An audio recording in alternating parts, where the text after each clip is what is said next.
Well, welcome to this edition of the 700 Club.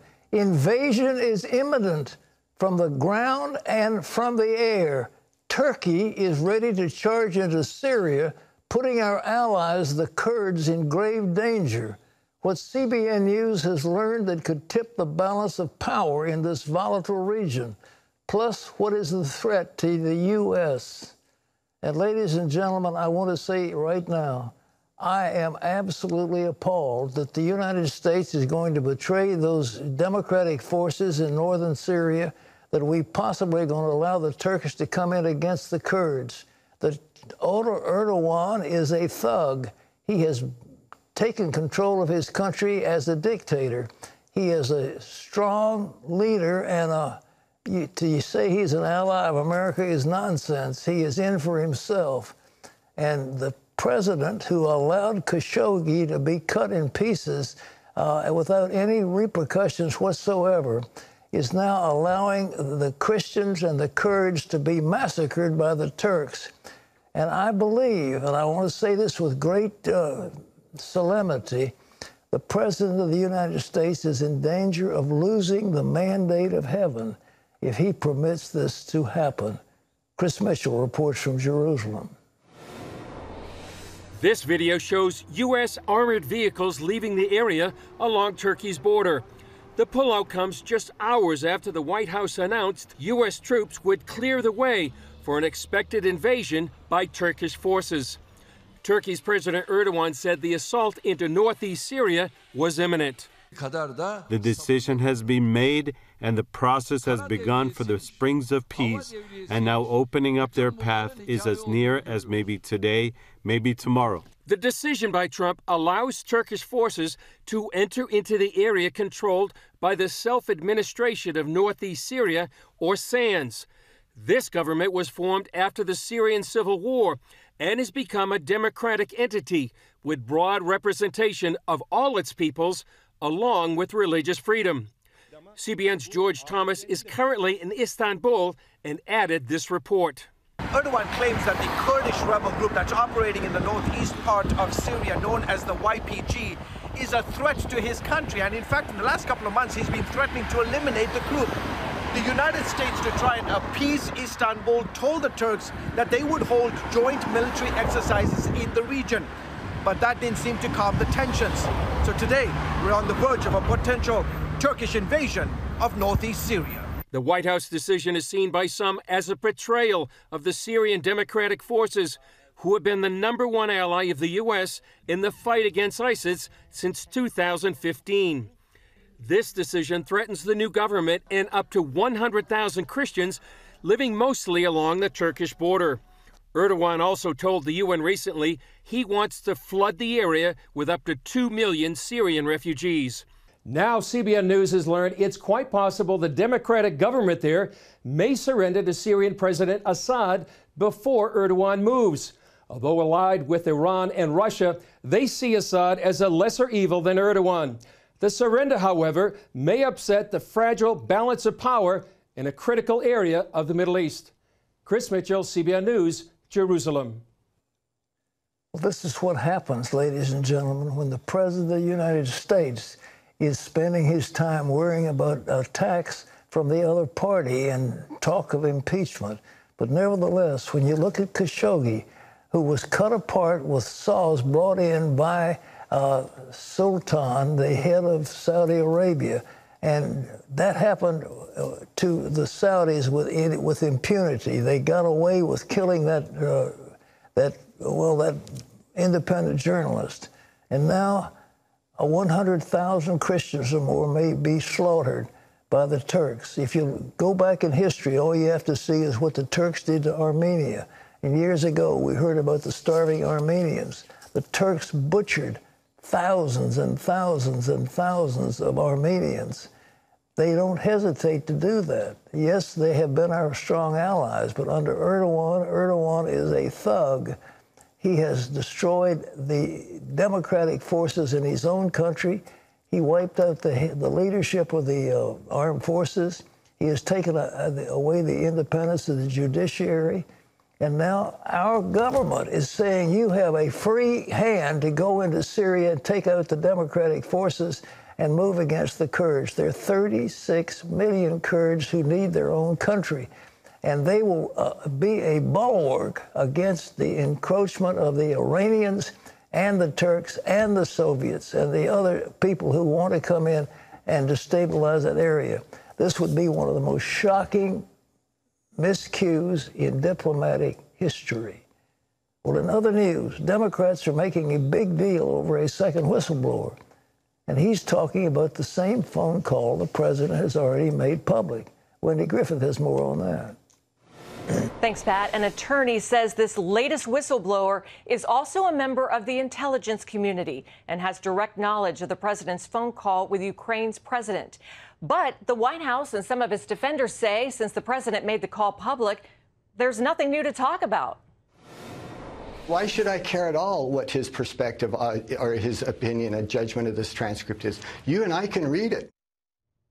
Republican Senator Lindsey Graham says the accusation about Trump's Ukrainian phone call is a political setup and that the president did nothing wrong. Well, as Congress turns up its impeachment probe against President Trump, Energy Secretary Rick Perry is now a target over his deep ties to Ukraine. In an exclusive interview, Perry sat down with CBN News senior Washington correspondent Jennifer Wishon to talk about his efforts to fight corruption and what he knew about the president's interest in Joe Biden.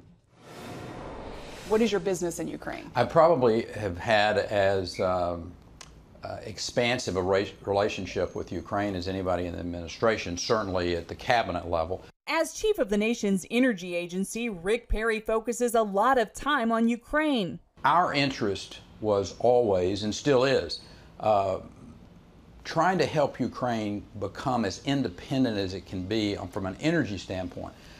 They've been held hostage by Russians, by Russian gas. Now comes word from President Trump that the infamous phone call with the Ukrainian president came at Perry's urging. In a statement to CBN News, Perry's spokeswoman says Secretary Perry absolutely supported and encouraged the president to speak to the new president of Ukraine to discuss matters related to their energy security and economic development. Perry tells CBN News he's personally discussed Ukrainian corruption with President Trump, Rudy Giuliani, and several ambassadors. It's not once, as God is my witness, not once was a Biden name, not the former vice president, not his son, ever mentioned. You know, corruption was talked about in the country, but it was always a relatively vague term of, you know, the oligarchs and this and that and what have you. But I'm quite comfortable. I mean, matter of fact, I'm extremely comfortable that not did the President of the United States or any of his administration or his team ever talk about and with the intent of there was some quid pro quo. Instead, he says the administration is intensely focused on getting Ukraine to clean up its own business culture. The message was clear. You clean up the corruption, and the United States will be, you know, certainly willing to come in and help you. I can't go in good faith and tell a U.S. company, you know, go and invest here, go and be involved if the corruption is still ongoing. Despite all the scrutiny, Secretary Perry traveled to Lithuania Sunday to meet with Ukrainian and other regional leaders to discuss energy security. I think this is a, you know, obviously the continued attempt to take this president any way they can because they don't like the way the election turned out in 2016. Regardless, Perry will likely remain under a microscope for the foreseeable future. Jennifer Wishon, CBN News, Washington. Thanks, Jennifer. Pat, what do you think? Well, I think the secretary is exactly right. The Russians have held Eastern Europe hostage to their gas. Gazprom is the big company in Russia, and what they wanted was Angela Merkel assisted in that, by the way, of having a pipeline from Russia for natural gas into Germany and into Eastern Europe. And that gave the Russians the power to turn the tap off and put the people in freezing cold. So what Secretary Perry has said is exactly right. They were looking for energy independence. And you look at Chairman Schiff and these other people, And it's just nonsense to say it was all based on political calculation. It was based on the best interest of the United States. And by the way, you hear all this talk about subpoenas being issued to the president and so forth. The Constitution is very, very clear. The House can engage or initiate hearings for the removal of a president, for impeachment. The House. It takes the entire House. It cannot be the Speaker. It cannot be one party. It has to be the whole House. That's what the Constitution says. And so the president has an absolute right to say, until you have a vote of the House, your subpoenas to us are not legal. Wendy? Pat, the U.S. Supreme Court begins its new term today. On the docket, several cases that could affect religious freedom and possibly lead to the overturn of Roe v. Wade. Paul Strand reports on these potential landmark decisions. The court starts off the new term with cases that could hit religious believers hard. One involves a funeral home and a fired transgender worker. And it could have broader implications for existing civil rights law and invasion of privacy. It involves a man named Anthony Stevens who worked at a Christian funeral home and announced to his bosses that he wanted to become Amy Stevens and start wearing dresses instead of business suits to work. He was terminated and he sued. The owner is saying, I believe it's almost a ministry, really, in my business, reaching out to and supporting families who are grieving. And it would be a distraction from that to have someone who is a biological male wearing a dress. Tom Rost heads up Harris Funeral Homes. The families that we serve, how would they possibly react to this? People may think that this case is simply about whether a business can fire someone for being transgender. John Bursch represents the funeral homes. He says their defeat could have huge and harmful implications. It can mean the violation of intimate privacy spaces at high schools and colleges, including showers, restrooms, and locker rooms. And it also affects the privacy spaces at shelters, women's shelters, where recently in Alaska, a man who said he was a woman demanded to sleep 3 feet away from women who had been raped and sexually abused. As for abortion, the court has agreed to take up a Louisiana case that might have a big impact. It would force abortion doctors to have admitting privileges at local hospitals. Pro-choice types say that's too restrictive. Pro-life advocates like Alan Parker of the Justice Foundation say it could strike at the heart of legalized abortion. The court could use that to overturn Roe v. Wade. Pro-life advocates showed up at the court last week armed with a petition signed by 250,000 people. It asks the court to overturn Roe v. Wade, the 1973 ruling that legalized abortion. And many believe now is the best opportunity in years to tackle Roe. There is new evidence, new scientific evidence, new facts that this court needs to consider, and that would justify overturning the precedent of Roe versus Wade. There's about 10 or 15 cases that could be the one that overturns Roe v. Wade that are moving towards the Supreme Court. The reason the people who are big advocates for religious liberty hope that the court will take up more of their kind of cases is because, especially with 2 Trump appointees, they feel that the justices are leaning more favorably towards people of faith. Paul Strand, CBN News, reporting from the Supreme Court.